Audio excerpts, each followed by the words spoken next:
but not without the former's dog Rex ruining it.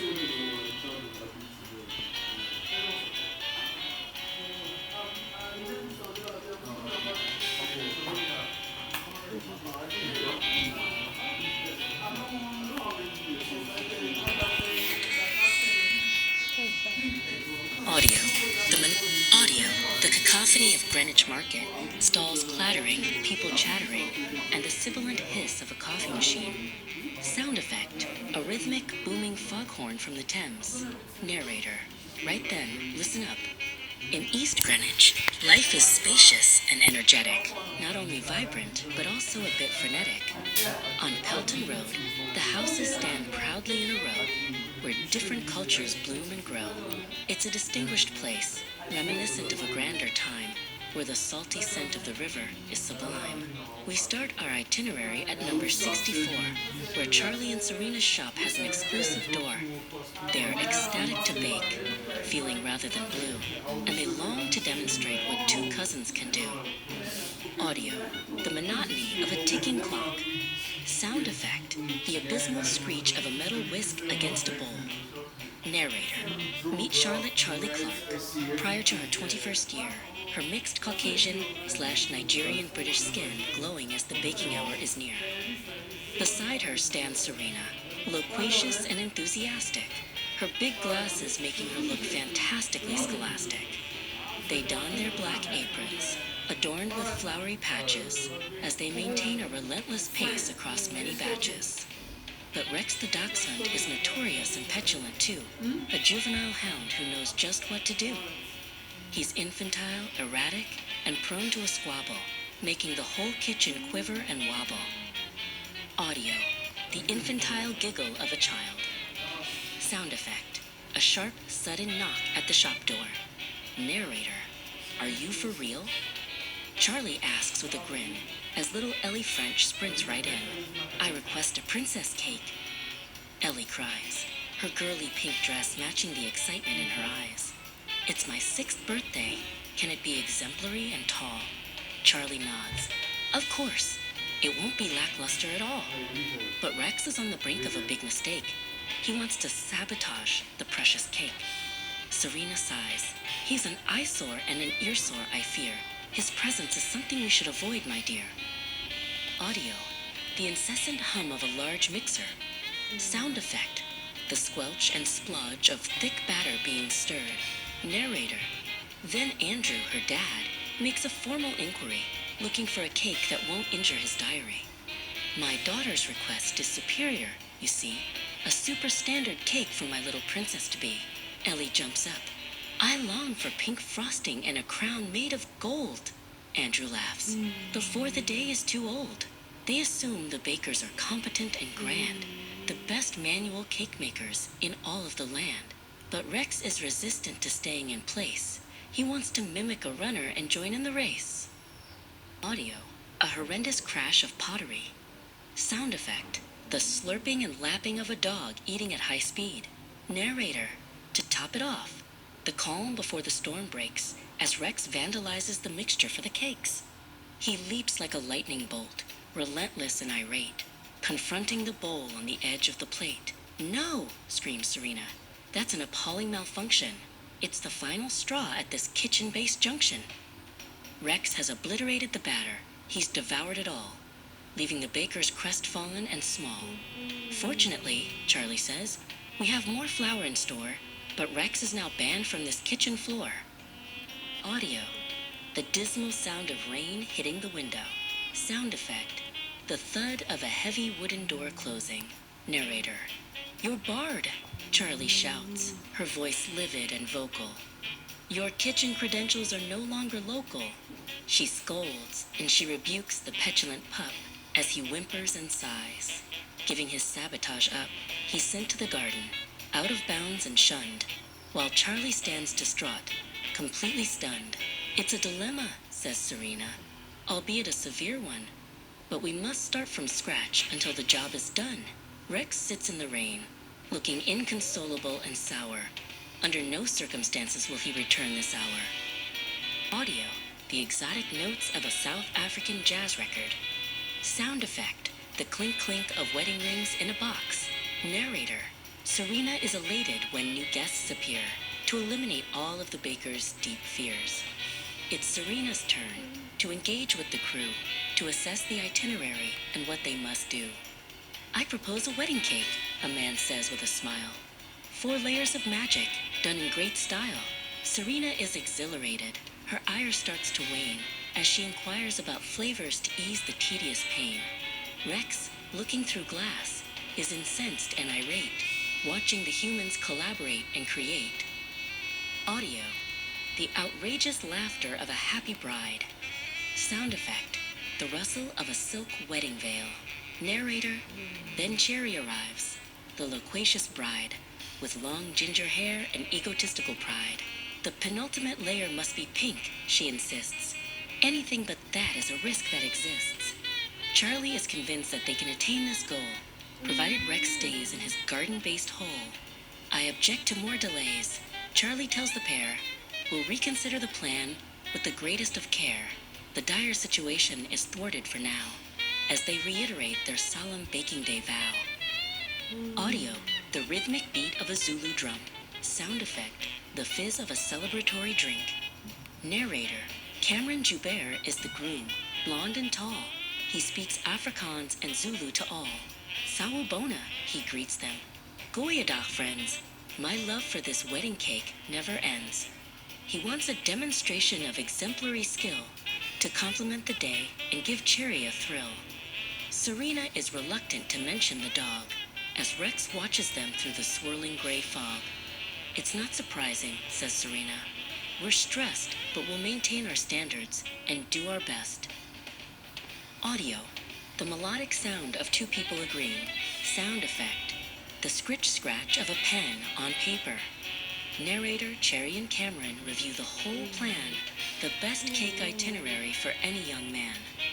White chocolate, milk chocolate, pink velvet, and bean. Vanilla, of course, the best ever seen. They reassess the itinerary with a smile, planning a wedding with unending style. Initially, Cherry says, I was quite concerned, but now I see how much respect you have earned. They leave the shop with a ton of elation, unaware of Rex's looming sabotage station. Audio. The monotony of a ticking clock. Sound effect. The slow, delicate scraping of a palette knife. Narrator. The monotony of frosting is tedious and long, but the girls collaborate well, like a beautiful song. Layer by layer, the masterpiece grows, from the white chocolate base to the vanilla toes. It's reminiscent of clouds, smooth and exemplary, a compliment to a day that will be legendary. It's the light at the end of the tunnel, says Charlie. A thing of the past is our failure, largely, but unbeknownst to them, in a sneaky U-turn, Rex has found a vacancy for which he does yearn. Audio. The incessant scratching of claws on wood. Sound effect. The creak of a door being pushed open. Narrator. Lack-a-day. Serena cries as she hears a thud. Rex is back inside, covered in mud. He evaded the latch and he eluded the rain to inflict on the kitchen a horrendous pain. He vandalizes the table with a ton of excessive glee, a notorious thief for everyone to see. Don't you dare, Serena shouts, her voice full of ire, as the dog starts to add fuel to the fire. He's prone to such erratic and juvenile play, a big mistake on this precious baking day. Audio, a colossal splat. Sound effect, the shaking of a frustrated baker. Narrator, to make matters worse, the cake plummeted down, the most atrocious sight in all of the town. Rex marred the pink velvet, and the chocolate so sweet, it backfired completely, this dreadful retreat. Charlie is infuriated, she's incensed and livid. Her fury for Rex is intensely vivid. Under no circumstances, she screams with a hiss, will I tolerate a dog who acts like this? She confiscates his collar and points to the hall as Rex hesitates, feeling singularly small. Audio. The gentle, melancholy sound of a solo violin. Sound effect. The shuffling of paper. Narrator. Serena is reticent. She has a secret to keep, while Charlie is initially starting to sleep. I've made a birthday cake, Serena whispers with glee. Chocolate and coconut, for Charlie to see.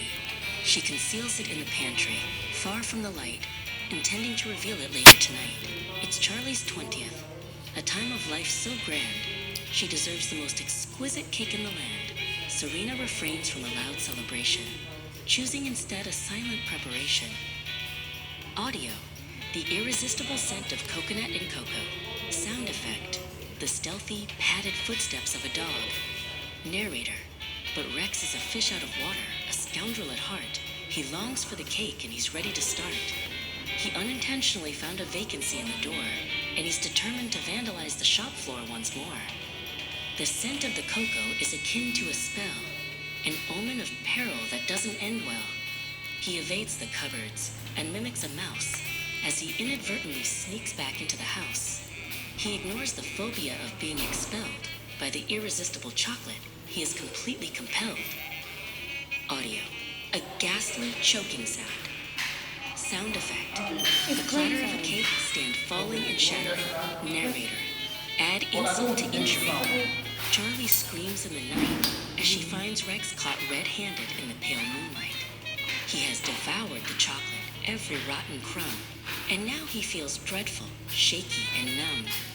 Oh no, cries Serena. It's an omen of peril. Chocolate is poison. It's truly the devil. The cocoa has theobromine, atrocious and vile. It obliterates a dog's energetic smile. Unfortunately, the toxicity starts to exacerbate, and Rex's small heart cannot maintain the weight. With a final whimper, his demise is current. The peril of sugar is a lethal deterrent. Audio, the sad, hollow sound of a wind chime.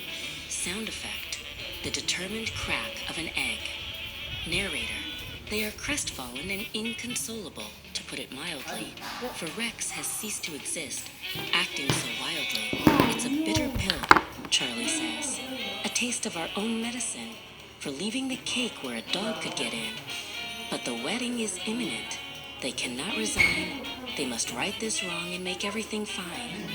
Back to square one, they shout through their tears as the light of the morning eliminates fears.